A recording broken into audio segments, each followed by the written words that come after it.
Hi, I'm Gena. Today, I'm going to be walking you through a course, Speedrun, your first agentic AIP workflow, available on learn.palantir.com. In this course, we're going to be building an agent that evaluates patient eligibility for a clinical trial. Before we get started, a quick word from our founder. Discover how Palantir customers unlock more value from Foundry and AIP thanks to our live instructor-led trainings. We are Ontologize, a group of former Palantir engineers who love teaching. We've trained thousands of Palantir users at leading organizations around the world. Unlock the full potential of your Palantir deployment by going to ontologize.com. You're going to begin from learn.palantir.com and make sure you're signed in to begin with. Next up, you're going to navigate to Courses. And here, you'll see all the courses available on learn.palantir. And make sure you navigate to Speedrun, your first agentic AIP workflow. Click on the course and make sure you're registered for it. Let's start by going over the course overview and what we're going to do. So first, we'll begin with the course introduction. In this course, we're going to be working with clinical trial recruitment data. The problem here is we'll have a clinical trial that has a number of requirements, and then we have patients with their respective medical histories. The goal here is to take a patient and take a respective clinical trial and evaluate to see if the patient is eligible for that clinical trial using an LLM. At the end of the day, this is going to be an automated process, where when we add a new patient to our recruitment hub, this will automatically run through the process of finding out if the patient is eligible and then produce an eligibility decision. Next up, let's go through the requirements. Before you begin this course, you should make sure that you're familiar with objects. That would be objects, relations, and actions, workshop, basic AIP features, and generally working in Foundry. So we do recommend starting with Speedrun, your first AIP workflow, before you proceed. Up next, let's go through the permissions that you're going to need. So for this course, you'll need access to these tools, and you'll need all of these permissions. Note that there's not going to be workarounds for these things. You should have most of these capabilities already, but you may not by default have edit in Ontology, so make sure you have those permissions before you get started. Next, you can find the documentation and a note on feedback. So let's go through the use case. So here, we're putting ourselves in the shoes of a team that's responsible for recruiting patients into clinical trials. And of course, for each clinical trial, each one is going to have unique eligibility rules. So for example, on age and health, or lifestyle criteria. Now, in this scenario, the rules are going to be detailed in clinical trial protocols, which will likely be in PDFs.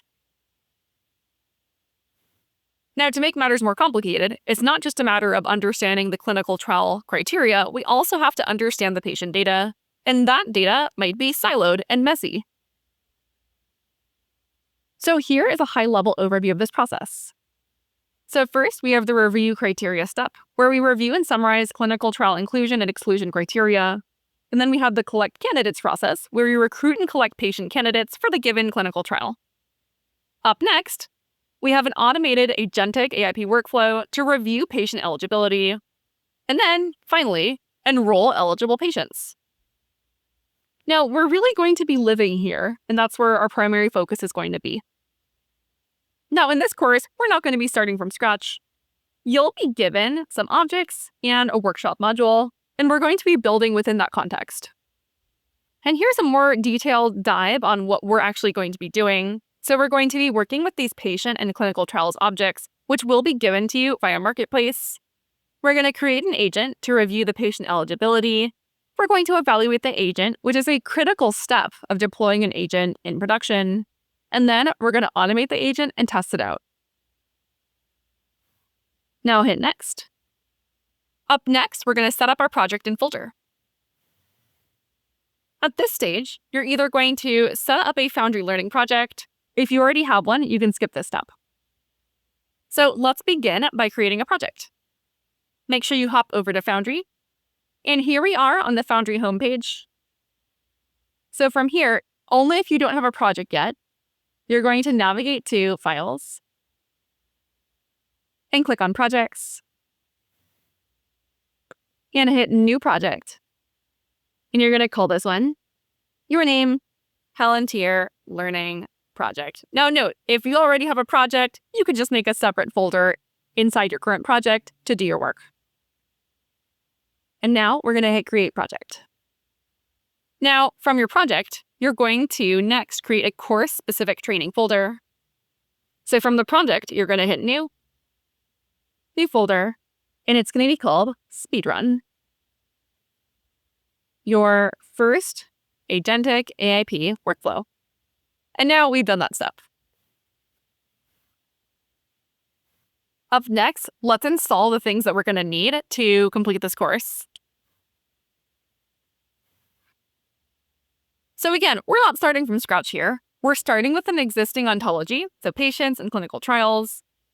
And we have a clinical trial recruitment hub workshop. Now note, the data being used is of course all notional. Now we're going to hit Next.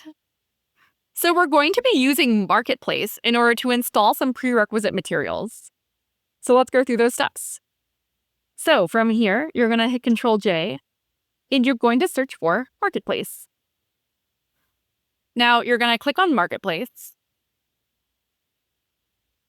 And here, you may have different numbers of stores. But here, you're going to hit Search Products at the top, which is going to search all products across all stores. And you're going to search for Speedrun. And here, you'll see a number of products. And we're going to hit Speedrun, your First Agentic AIP Workflow. Here, you'll see the resources that exist. So we have a workshop app. We have 2 object types. We have some data sets, action types, link types, media sets, and pipelines. So now we're going to hit Install. Now, instead of making a new project just for this product, we're going to use an existing location. You'll see here by default, it shows Gena, Palantir Learning Project. But we're going to hit Browse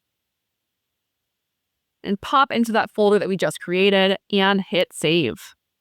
Now, what we're also going to do is use an installation suffix. And so here, to avoid things getting confusing if your colleagues are doing the same project on your same stack, you're going to want to add your name here. And now you're going to hit Next.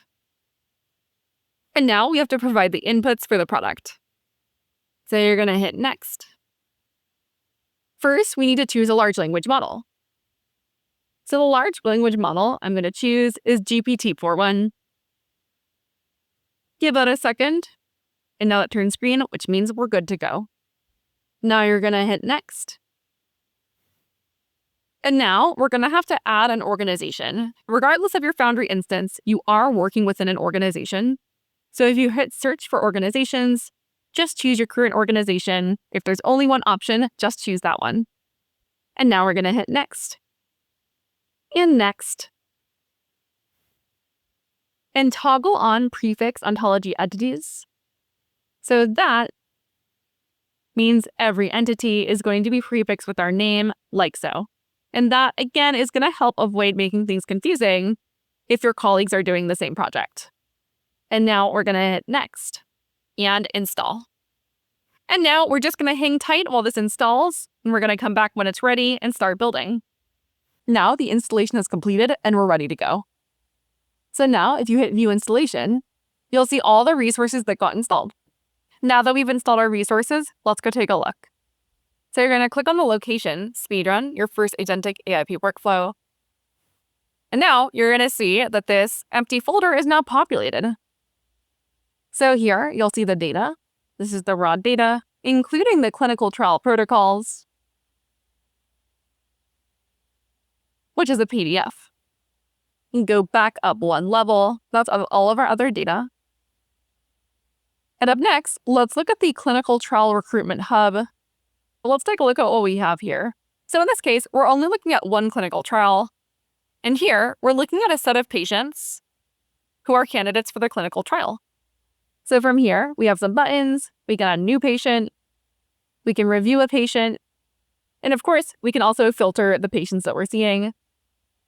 So for example, only the patients that have informed consent as yes. Right now, we're looking at this in view mode. That is what the users are going to see. Now in edit mode, you're going to click on those three dots at the top, hit edit. And going into edit mode is a great thing to do if you want to see how this is built and learn how to build a similar one yourself. Now let's go back into view mode just to play around with the app a little bit more. So here we are back in view mode. So let's simulate what that patient review process looks like. So here, when we're thinking about a single patient, we want to be able to evaluate if they are appropriate for this clinical trial. Specifically, Glycerex for type 2 diabetes. So here, if I have a patient selected and I hit review patient, you'll see here I get this overlay where I have the details of the clinical trial protocol, the objectives, the inclusion criteria, safety and monitoring. And here I also have the patient details. And so as an SME in this role, what we'd be doing is reading through that protocol and looking at the patient details and then comparing them to see if it's a match. And as you can imagine, this is a fairly manual process. Now let's look at the inclusion criteria. So age, good. Gender, good. Diagnosis, yes. Type 2 diabetes. Lab results, right in the range. Treatment history, 9 months of metformin. Health status, good, stable, normal. Some more lab results. So lab results, eGFR greater than 60, good. Contraception, yes. Negative pregnancy, yes. Informed consent, yes. So it looks like this patient is indeed eligible. So here, if I click on Modify Eligibility Decision, I can say the decision is suitable. Now, you can choose to submit this or not. So if I hit Submit, now you'll see that the eligibility decision is suitable, and I have not provided any eligibility decision reasoning yet. So now we're going to hit the X, and we're going to come back to this main page. So now that we've explored the app, let's move on. So you've done the Explore Application step, and now we're going to click on Understand Human AI Teaming in the Agentic Workflow. So let's talk about at a high level how the humans are involved here. So at the very beginning, we ran through that the process looks like this. Review criteria as a process, collect candidates, another process, and runs through an automated Agentic AIP workflow, and then enrolls a patient. With clinical trial enrollment, these are very sensitive decisions, and you're likely going to want to have some human oversight. And so, as the course says, some steps should always involve human oversight. And additionally, when we have edge cases, we're going to want to have human review on those. And so what we're going to be doing is we're going to be developing a process where the agent can essentially take a first pass across all the patients, and then the human can come in and validate that those are correct and make a decision where the agent couldn't make one. So now let's continue. Hit next. And now we're in the agent creation section. So we're going to be creating an agent using AIP logic. And so this function that we're going to build in AIP logic is going to take in a patient in a clinical trial, and it's going to evaluate, is the patient eligible for this clinical trial based on the criteria? Hit next.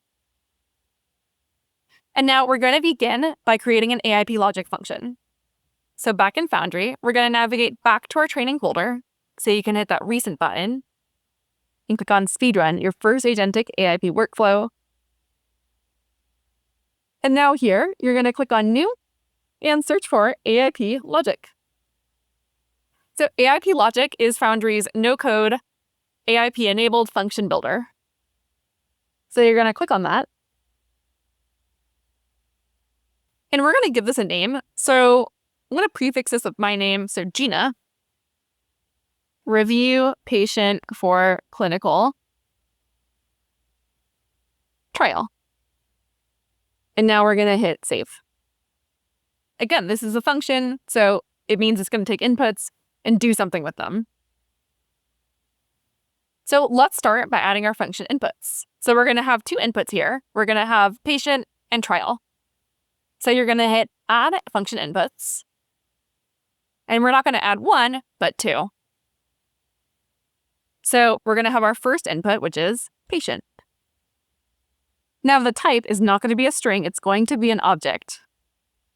So remember that patient object that got installed for us, we're going to be using that object. So instead of string, you're going to search for object.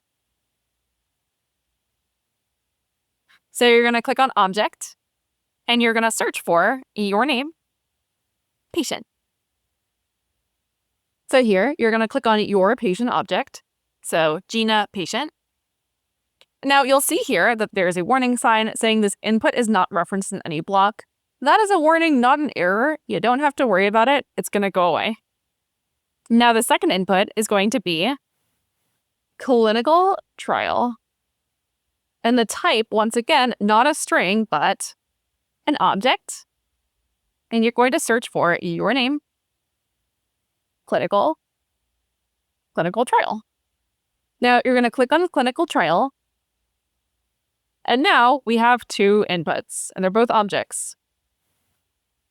Now that we have our inputs, it's time to compose our logic.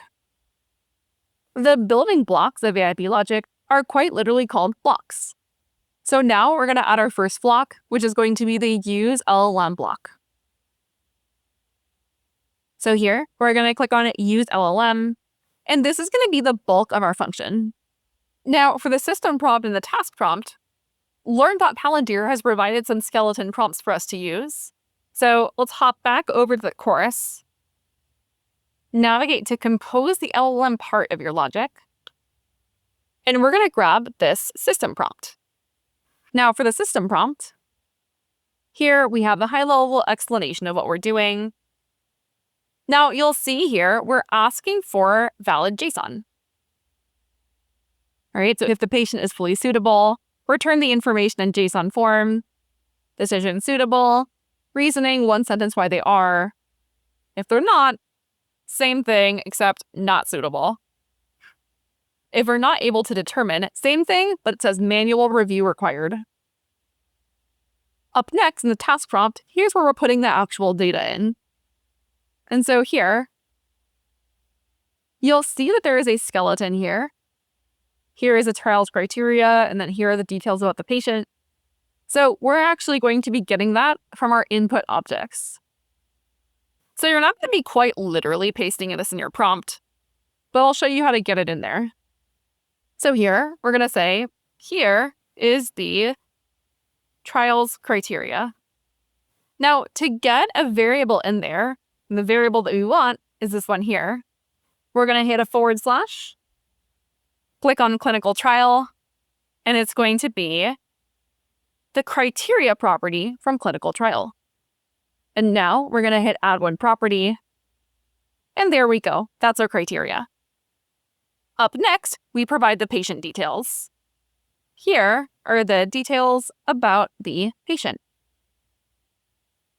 Now, we have a shortcut to get all those patient properties here, because all of the information that we need about the patient to support this decision are stored in different properties. So to get all of these details here, we're going to hit a /, click on patient, and then hit select all. Now, we don't need everything. We do need treatment history, pregnancy status, lifestyle factors, lab results, informed consent, health status, gender, eligibility decision reasoning. We're not going to have that because we don't know it yet. It's going to be blank. Disease stage, we need that. Diagnosis, yes. Contraception, yes. Age, we don't need name and we don't need ID. And now we're going to hit add 11 properties. And here, and now we have all of the patient data right here in the body of the prompt.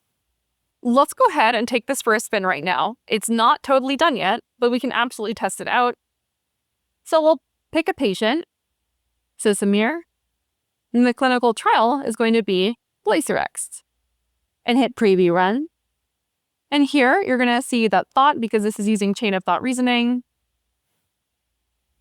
And here you're going to see that it's technically outputting a string, but it does look like more or less correct JSON. Now, the problem is the output type here is a string. We don't want it to be a string. We want to set it to have certain fields. So notice here, we're doing a combination of instructing the LLM to return JSON with the following fields, and we're going to set the output type to a struct with a certain set of fields. So here, instead of a string, we're going to click on it and click on struct. Now, this is going to be a simple struct. It's going to have two fields. So we're going to hit add field and add field. And the first field is going to be eligibility decision. And the second one is going to be eligibility reasoning. And they're both strings. Now, we don't have any tool use here, which means we don't have to be using chain of thought completion. So we can do single completion. So we can click where it says this. And then instead of chain of thought, we use single completion. But we can have output enforcement here, so we can allow corrections, meaning that if the output doesn't match the required format, we can rerun it. So let's try it. So here, we're going to preview run. And now you'll see that we have a nice looking struct output, which has the schema that we expect. Now let's move on to the next step. In this next step, we're going to instruct the agent to edit our ontology. Right now, our agent takes in objects, so two single objects, and returns a struct. But what we actually want it to do is edit the ontology. So when you installed your marketplace product, you got an action type called modify eligibility decision. That enables us to take a patient and change a property on patient, which is specifically its eligibility decision and the eligibility reasoning. So what we're going to do here is we're going to create another block in our AIP logic function and put in this modify eligibility decision action so we can capture the decisions of the agent. Let's go do it. So here, you're going to go back to Foundry. So what you're going to do is navigate to Ontology, and you're going to click on Action, and you're going to search for Gena, or your name, modify eligibility decision. So Gena, modify eligibility decision. Now, who's the patient going to be? Remember, we have a patient coming in here. Now, take note of this action parameter. This action parameter, you'll notice it looks different than these two. These are both strings. The underlying property value for patient is a string, but this specific parameter in the action is an object reference, meaning it's not going to be happy with just a string. We're going to have to actually put a single object there. Luckily, we have one here. So you'll see when you click select a variable, you'll see there's just one compatible variable. The reason patient is the only compatible variable here is because this parameter, again, is expecting an object reference specifically for patient, not for clinical trial, and it definitely is not expecting a struct. So you're going to click on patient, and that's our first parameter. Up next, we have eligibility, decision reasoning. That's going to be a string. It's going to be one field of the struct returned by the LLM. So here, if we click on eligibility, decision reasoning, you're going to see we have no compatible variables here. So what gives? Well, the struct itself isn't compatible, but it has two fields on it that are compatible. So if you hover over use LLM, which again, that is the output from this block, it's called use LLM. Eligibility decision reasoning, we're going to click on use LLM and click on eligibility reasoning. And now for this next field, once again, we're going to click on use LLM, and this time we're going to say eligibility decision. Now let's take it for a spin before we save. So here, you're going to hit preview run, and you'll see that the result looks quite different. You'll see it's proposing ontology edits. When you run a function that triggers an action in AIP logic, it doesn't actually take that action, it just stages it. So here we can see the ontology edits that it would make in production if it were run. And so here, if we hover over Samir, we can see that the patient is not eligible because Samir cannot provide informed consent, and therefore Samir is not suitable. Now that we've taken this for a spin, you're going to hit save. So now we've built ourselves a basic AIP agent. So in summary, this takes in a patient and a single clinical trial, gives some instructions for the agent, feeds in the clinical trial criteria and the properties of the patient. We make sure we're outputting a struct. And then finally, we use the struct fields to modify the eligibility decision of the patient that was the initial input to the function. Now let's move on to an absolutely critical part of agentic workflows, which is evaluation. The next section is about evaluating our agent. When you put an LLM into production, you want to make sure that you can evaluate it to help build trust among your users and confidence among your team. So what we're going to do next is build a test suite, define some metrics, and use that to evaluate the agent's performance, even when using different LLMs. Now, we're going to do that by exposing the LLM output block as a value to actually evaluate. Let's hop back into Foundry, and I'll talk more about that. The end result of this function is not something that's terribly easy to evaluate because this outputs ontology edits. It's more interesting for us to actually evaluate the output of the use LLM block. However, that's not the ultimate output of the function. In order to get around this, what we're going to do is expose the output of this block, and that means that we can use it either in the execution dataset or in the evaluation suite, which is going to be a huge step in making this more transparent and easier to evaluate. So here, you're going to click on that little beaker, and here you'll see it's given a display name and an API name. And now you'll see that the beaker has turned green, which means this block is now being exposed. Now that we've exposed that block, we're going to go create an evaluation suite. So here, you're going to click on evaluation. That's that little beaker on the right.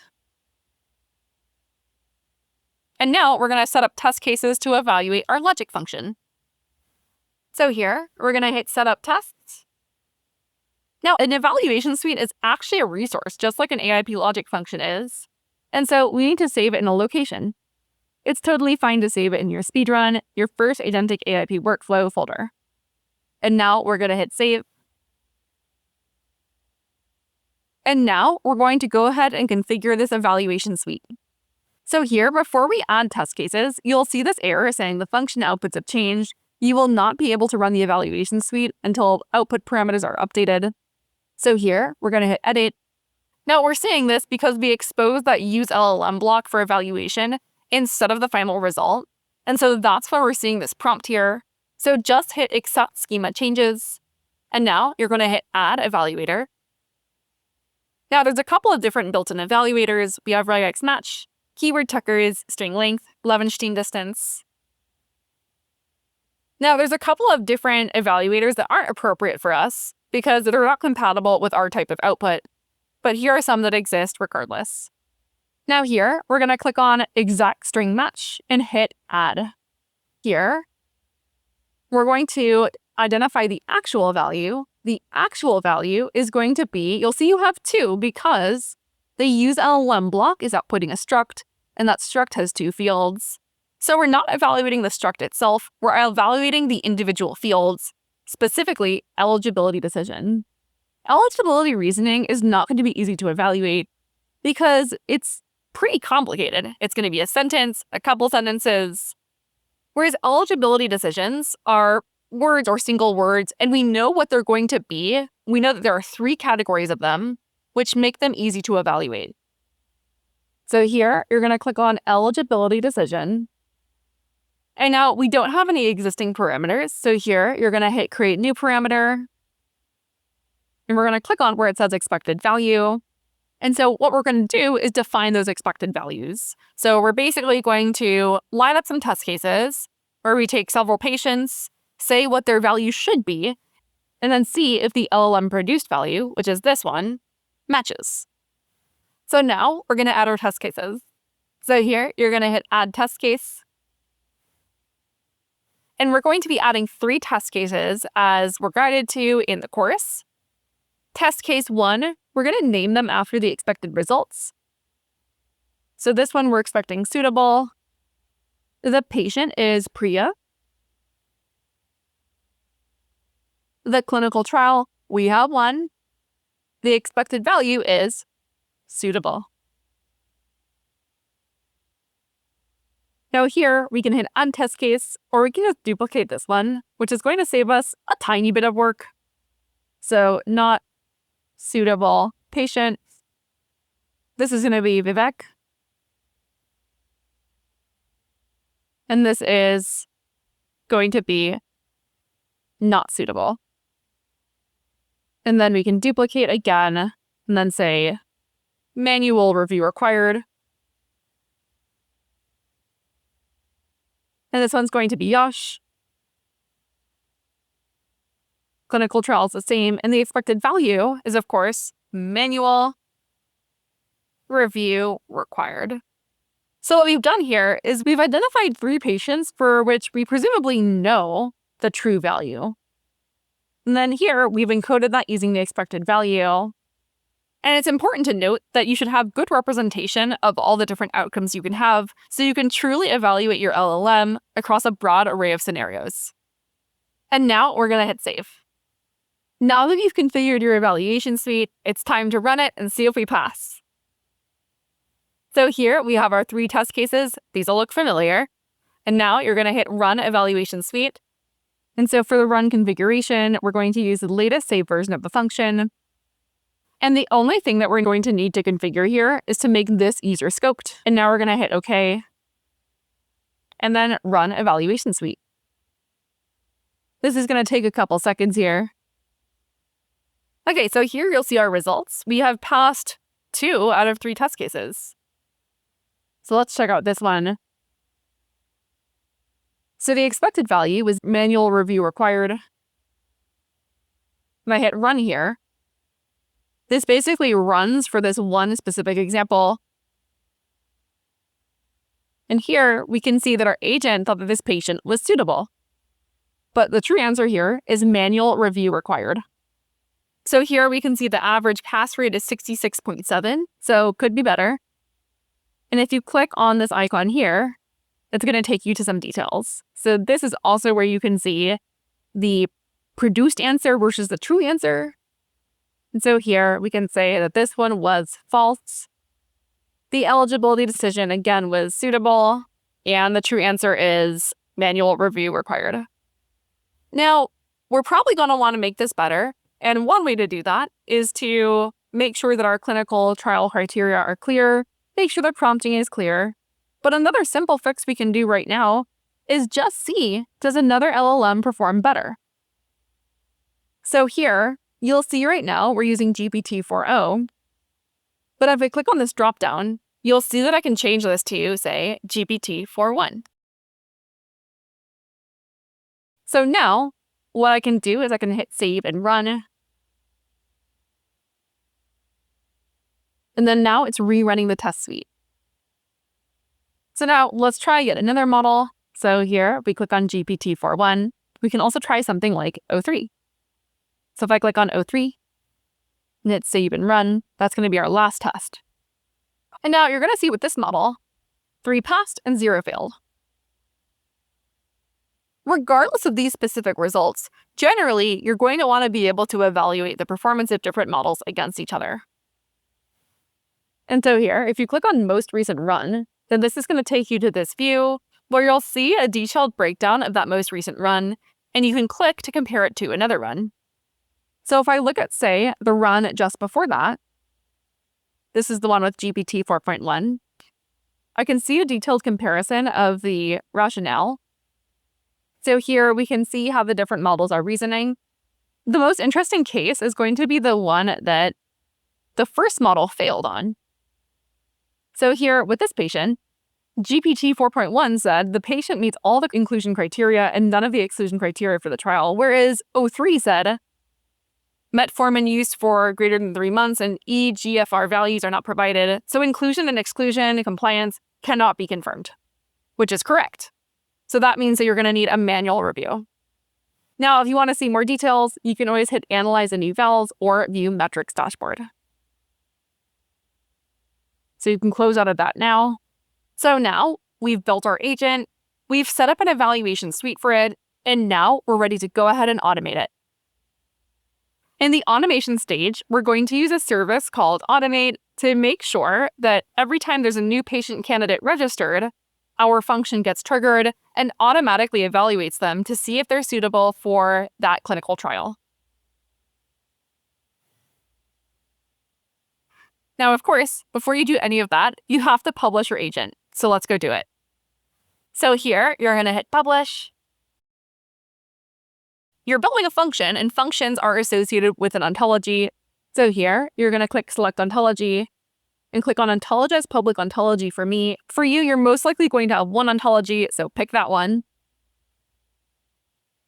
Keep the execution mode as user scope execution. And now, make sure you hit Save one more time and then Publish. And now hit Done. So now that we published our agent as a function, we're ready to go use it elsewhere in Foundry. Now, you'll see that after publishing, we were automatically taken to the Uses tab. Now, note that in order to actually call a logic function that modifies the ontology, you have to either call it using an action, so we wrap it in an action, which would be a standard action that calls a function, or through Automate. So here, you're going to click on New Automation. Now, if you haven't seen Automate before, Automate is a service that allows us to chain together conditions and effects. Now, in this case, the condition that's triggering the Automate is when objects are added. Now, the effect is that this function runs, so the function to evaluate the patient's eligibility, and then edit the patient to reflect the decision. Now, this has actually been mostly set up for us, but we're going to have to go tweak it a little bit. So here, we're going to click on Objects Added. And so this automation is listening for when patients are added. So just be very sure that this automation is being triggered with the condition Objects Added to Set. And the evaluation frequency should be live monitoring, which means it's always listening. Up next, we're going to hit Next and take a look at this effect. So here, we're going to click into the effect. Note that you can chain multiple effects together. In this case, our only effect is going to be running this function. So you're going to hit Edit. Now, we have to make a change here, because automatically this function is going to be running on the new patient that was just added.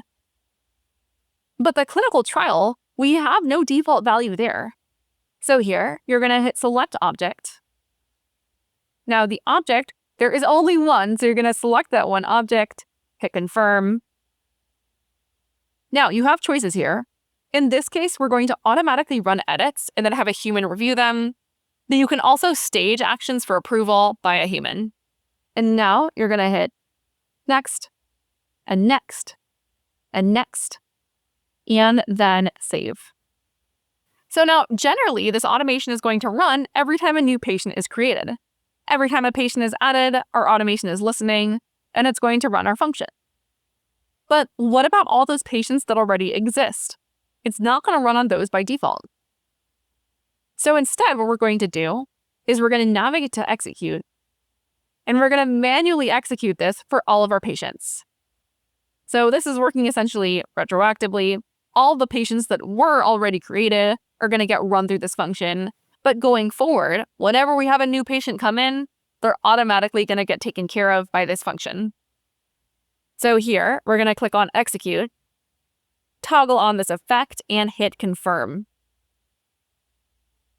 Now, you'll see under execution history that there is a manual execution in progress, and that there are 42 objects included in the execution, which is correct.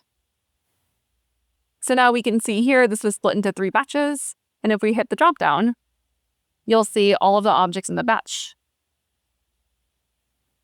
So now that we've completed all 3 batches, we're going to head over to the workshop module and see what this has actually done for us.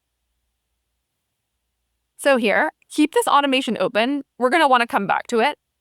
But if you click the crumbs here and open up Speedrun, your First Agentic AIP Workflow in another tab, let's go into our workshop application. So here, if we click on Clinical Trial Recruitment Hub, here we are back in our app. Now remember, at the beginning of today, all of these were blank. All the eligibility decisions had not been made yet. And so here, we can manually review some of the eligibility decisions if we think they need manual review. And then, if the decision is manual review required, we can go take a look at this ourselves. Now, even though in this instance we're going to need manual review, having the eligibility decision reasoning can help us, as the SME, figure out where to look.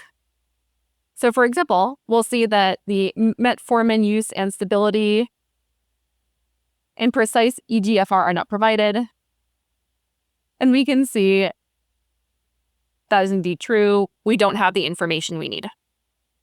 And so here, potentially, we could modify the eligibility decision if we think it's fit. Now I'm going to close this. Now remember, this automation is supposed to fire when we add a new patient. So let's go try to add a new patient. So here, if we hit add a new patient, we're going to go ahead and fill out this form. Now, you're provided with specific properties for this patient in the learn.palantir.com course, so you can copy from that. So name is John Doe, age is 35, gender is male, informed consent is yes, diagnosis is type 2 diabetes, disease stage is stable, health status is healthy, the lab results. So for the lab results, the HbA1, so HbA1c is 6.9%. For the lifestyle factors, we have a non-smoker here, occasional alcohol. For the treatment history, no recent treatment history, pregnancy status, NA, contraception, NA. And now we're going to hit submit. Now we have just submitted a new patient. And so here, if I hit pending, you'll see there's our John Doe. Now, of course, there's no eligibility decision reasoning or eligibility decision yet. Let's go see where it is. Back in Automate, if you look at the history, you'll see that Automate just fired. Objects were added to a set. And so here, if I click on this event, you'll see that this ran for 9 seconds and all effects have been completed, and that indeed, this effect was triggered by our John Doe. So now here we are, back in the app. Now if I refresh the page, you'll see that I no longer have any pending patients. And now here, I have found John Doe. And so John Doe has been deemed not suitable because John Doe's HbA1c is below the 7% range. And so the decision is not suitable. Now, note here, in this case, the effect in the automation succeeded. If you do not see John Doe's status change, make sure that you see this green effect succeeded mark. Because if you don't see John's decision changing, you might want to go check to see if your function actually run or if the effect possibly failed. And now we've completed our workflow. So now that we've created an agent and put it on an automation, now when every new patient comes in, our function is going to run automatically and everybody is going to be automatically evaluated. Now that we've built up a core workflow, let's think about what's next. So here are some next steps to think about. One thing you can think about is how can we improve the review criteria process? How can we give our subject matter experts an even easier time reviewing patient eligibility? Can we make the app better? Can we make the interface better? What can we do here to make things better? Up next, can we automatically enroll eligible patients? Is that something we can do? Can we integrate with other systems that might be responsible for enrolling patients? Then lastly, are there any things we can refine about the process? So these are all some things that you might be able to improve on if you're looking for some next steps. Now, note that in this case, we did build an agent, but it wasn't an interactive agent. If you want to build an interactive agent, you're going to want to use AIP Agent Studio which will give you an interactive agent that you can have a chat-like interaction with. And now we've concluded the course. So in this case, we use AIP logic to build an agent. We then gave it the ability to edit the ontology. We built an evaluation suite to make sure we know how it's performing. And then finally, we automated the whole thing to get triggered when a new patient is added.